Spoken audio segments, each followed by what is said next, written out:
look at the Arctic, and you see the ice is, it's astonishing what's happened in the Arctic.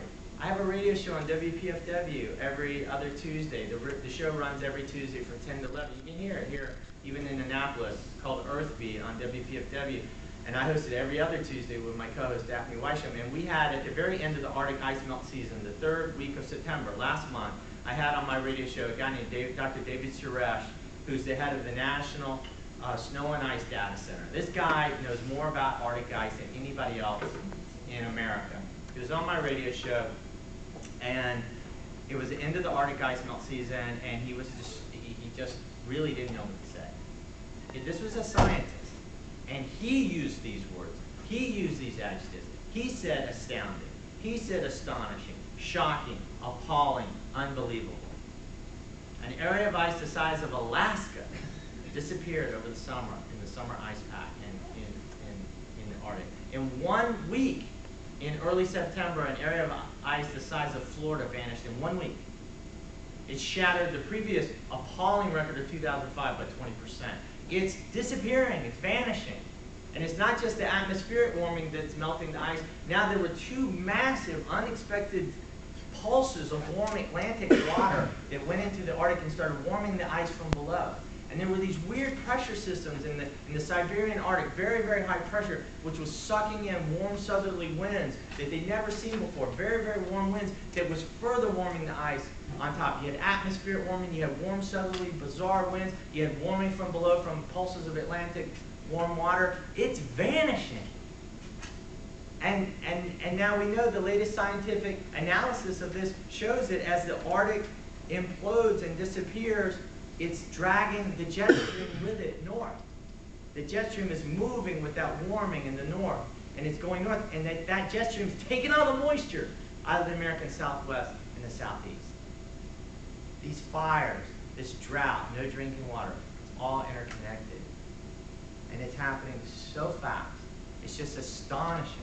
My dad said that there's a whole huge industry in Atlanta right now of people selling cisterns. You know, these barrels that people are putting in the downspouts to capture water from the roofs in a major American city.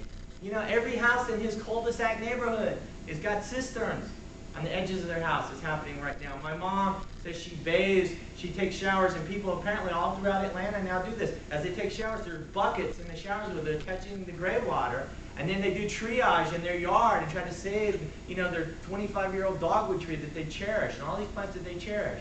It's happening right now. And they don't know where they're going to go. And then our weather here. Are you kidding me? I mean, it's unrecognizable. I mean, last Saturday, I was at Assateague National Seashore. Water temperature was 45 degrees. Here's a picture of us on the beach. Water temperature 45 degrees. Air temperature about in the low 80s. It wasn't, and it was October 20th. And it wasn't like, oh, October 20th, they were going to show that they could do it in the autumn, and we were suffering. We didn't suffer. It was very pleasant. And there I was with my 10-year-old son, Michael Alexander Varshaver Tidwell. He's the reason I do this work. Born May 30th, 1997. He's the world. He's the whole world to me. My love for my kid is bottomless. There he is on Assateague, no shirt on, body surfing, sand castles. It's October 20th. He couldn't be happier. He's full of joy. This is great. And I'm racked with concern and disturbed. And how can this be happening so fast to us? And I can't even enjoy it. I'm so disturbed. And I wake up every morning deep down inside with this fear, this gnawing angst, as I look at my son and I realize that he could have a fraction of the opportunities in his lifetime that I've had in mine, because we're wrecking our one and only climate system, and it's happening so fast. In our everyday life, we see it. We see things we never thought we would see already, today, just today. And maybe it's because I'm totally climate aware, but if you're paying attention, you especially see things that you never thought you would see. I heat my house with Maryland-raised corn. I have a corn-burning stove in my house. I've been heating my house with Maryland-raised corn, an ingenious corn-burning stove that heats my whole house, burns corn kernels. Many of you have been to my house and you've seen it.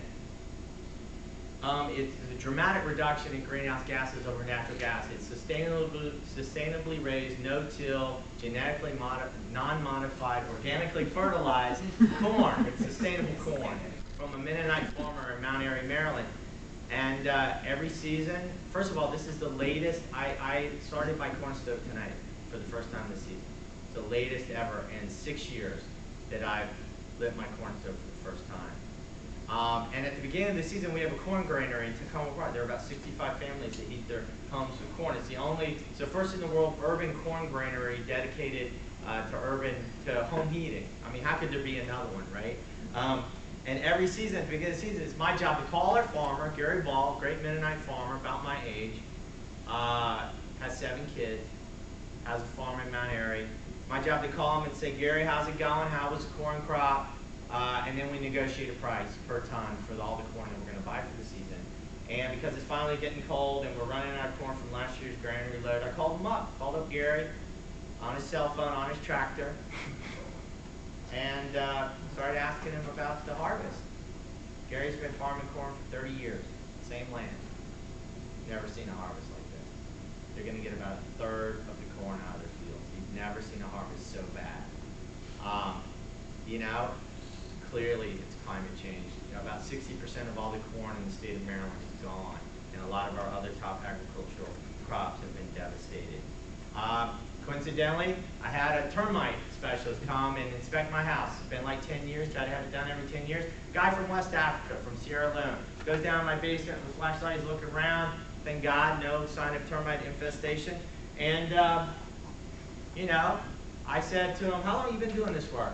Oh, I came over in 1986. I started working in 1986.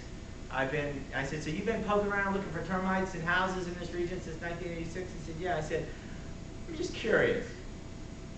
Any changes in termite, you know, existence in this region in the last 21 years? Have you noticed that, you know, more or less the same, different species? I tried to be very general.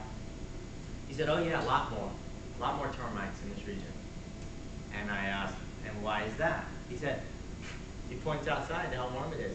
He says, a lot warmer. When I came over in 1986 from Sierra Leone, ooh, this time of year it would already be cold. It would be freezing. Look at me, I'm in a light jacket. I mean, it's everywhere. It's happening all the time. And